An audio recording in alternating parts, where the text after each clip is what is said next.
అందరికీ నమస్కారం.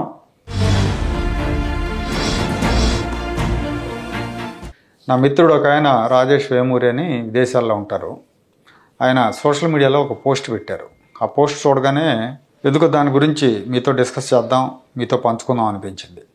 రాజేష్ వేమూరి ఆయన తెలుగుదేశం పార్టీ సానుభూతిపరుడు, యాక్టివిస్టు, సామాజిక అవగాహన కలిగిన వ్యక్తి.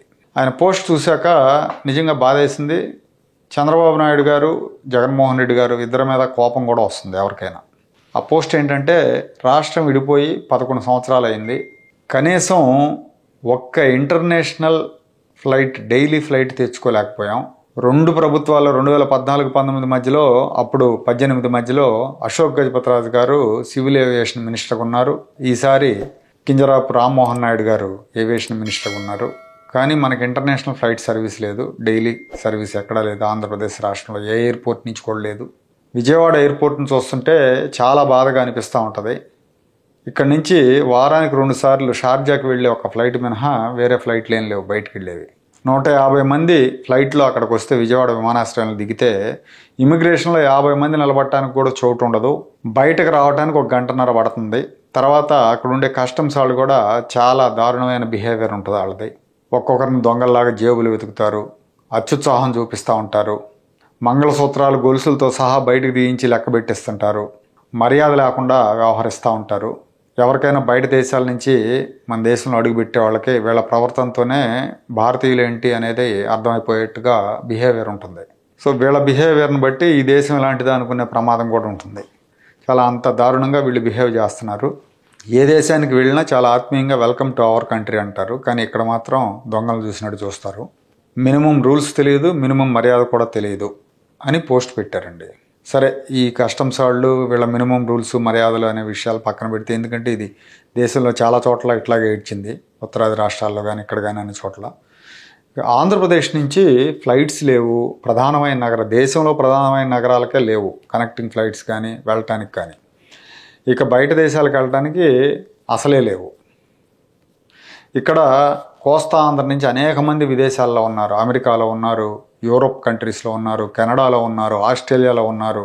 హైదరాబాద్ ఇంటర్నేషనల్ ఎయిర్పోర్ట్లో ఒక 30-35% ప్యాసింజర్స్ ఆంధ్ర వాళ్ళు, బయట దేశాలకు వెళ్ళేవాళ్ళు. గన్నవరం విమానాశ్రయంలో కొత్త టెర్మినల్ నిర్మాణం జరుగుతోంది. యాక్చువల్గా చంద్రబాబు నాయుడు గారు మొదటి టర్మ్లో దానికి ప్లాన్ చేశారు, మొదలుపెట్టారు. జగన్మోహన్ రెడ్డి వచ్చిన తర్వాత దాన్ని మూలన పెట్టేశాడు. ఈ ప్రభుత్వం వచ్చాక కూడా అంత వేగంగా పనులు జరగట్లా. కొత్త టెర్మినల్ ప్రారంభాన్ని వాయిదాలు వేసుకుంటూ పోతున్నారు. దీని మీద ముఖ్యమంత్రి చంద్రబాబు నాయుడు గారు కానీ, లేకపోతే civil aviation minister Rammohan Naidu గారు కానీ దృష్టి పెట్టాల. రామ్మోహన్ నాయుడు ఎంతవరకు ఫాలోఅప్ చేస్తున్నాడో తెలియదు. విశాఖపట్నం ఎయిర్పోర్ట్ని అయితే బాగానే ఫాలోఅప్ చేస్తున్నారు.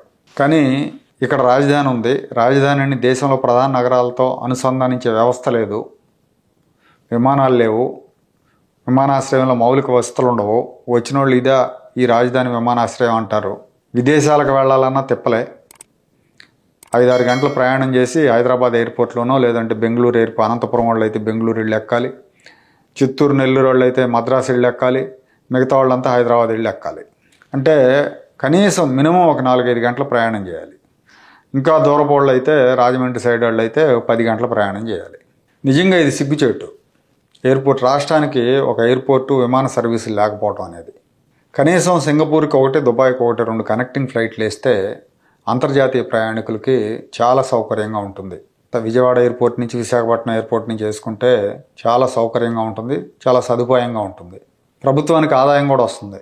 ఇప్పుడు అందరూ హైదరాబాద్ వెళ్ళి ఎక్కడం మూలంగా అక్కడ హైదరాబాద్ విమానాశ్రయం ద్వారా వచ్చే ఆదాయం తెలంగాణ గవర్నమెంట్కి వెళ్ళిపోద్ది. అదే ప్రయాణికులు ఇక్కడే ఎక్కితే ట్యాక్సుల రూపేణా ఆంధ్రప్రదేశ్కు ఎంతో కొంత ఆదాయం వచ్చే అవకాశం ఉంటుంది. దీని గురించి మాత్రం పట్టించుకోరు. ఇది కనీస అవసరం. ఇవాళ చాలామంది బయట ఉద్యోగాలు చేసుకుంటున్నారు, వాళ్ళందరికీ కనీస అవసరం ఇది. నానా ఇబ్బందులు పడి వెళ్ళాల్సి వస్తుంది.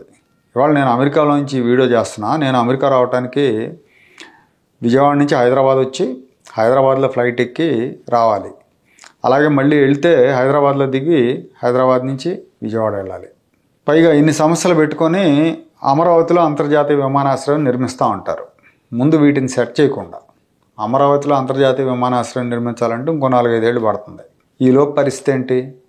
ఎంత చంద్రబాబు నాయుడు గారికి మద్దతు ఇచ్చే వ్యక్తి అయినా ఇలాంటి వాటిని సమర్థించరు. విశాఖ విమానాశ్రయం వచ్చే ఏడాది ప్రారంభిస్తూ ఉంటున్నారు. మామూలుగా అయితే అది ఈ పాటికి ప్రారంభించాలి. జగన్మోహన్ రెడ్డి నిర్వాహకం మూలంగా అది ఆగిపోయింది. ఆ పనులు లేట్ అయినాయి. కనీసం ఇది పూర్తయ్యేలోపు ఇప్పుడున్న విమానాశ్రయాల నుంచి కనెక్టింగ్ ఫ్లైట్లు ఉండాలి కదా. విజయవాడ విమానాశ్రయం నుంచి ఢిల్లీ, ముంబై, బెంగళూరు, చెన్నై, హైదరాబాద్ అంతే. ఈ నగరాలకు మినహా వేరే నగరాలకు వెళ్ళడానికి ఫ్లైట్లు ఉండవు. వెళ్ళాలంటే హైదరాబాద్ వెళ్ళి ఎక్కాలి. ఇంకెక్కడికన్నా వెళ్ళాలంటే అహ్మదాబాద్ వెళ్ళాలన్నా, కొచ్చిన్ వెళ్ళాలన్నా, కోయంబత్తూరు వెళ్ళాలన్నా, కోల్కతా వెళ్ళాలన్నా. ఇది ఇక్కడున్న విమానాశ్రయాల పరిస్థితి. పేరుకున్నాయి 6 ఉన్నాయి 7 ఉన్నాయి అని చెప్పుకుంటాం, కానీ పెద్దగా సర్వీసులు ఉండవు. విదేశాలకు కనెక్టింగ్ ఫ్లైట్ లేని ఏకైక దక్షిణాది రాష్ట్రం ఆంధ్రప్రదేశే. కేరళ కొచ్చిన్ ఉంది, త్రివేంద్రం ఉంది, చెన్నై ఉంది తమిళనాడుకి, బెంగళూరు కర్ణాటకకి, తెలంగాణకి హైదరాబాద్ ఉంది, పక్కన మహారాష్ట్రలో ముంబై ఉంది, నాగ్పూర్ ఉంది. ఈవెన్ మనకంటే వెనకబడిన ఒరిస్సా, మధ్యప్రదేశ్లో కూడా కనెక్టింగ్ ఫ్లైట్స్ ఉంటాయి. విదేశాలకు కనెక్టివిటీ ఉంది. ఈ రకంగా చూస్తే మనం బహుశా దేశంలో టాప్ 20లో కూడా ఉండమేమో ఆంధ్రప్రదేశ్ రాష్ట్రం. సో వీటి మీద దృష్టి పెట్టకుండా, ఇవన్నీ కనీస అవసరాలు, వీటి మీద దృష్టి పెట్టకుండా పెద్ద పెద్ద కబుర్లు చెప్తే మేము 2047 నాటికి అక్కడికి వెళ్తాం, 2037 నాటికి ఇక్కడికి వెళ్తాం అని కబుర్లు చెప్తే జనం హర్షించరు.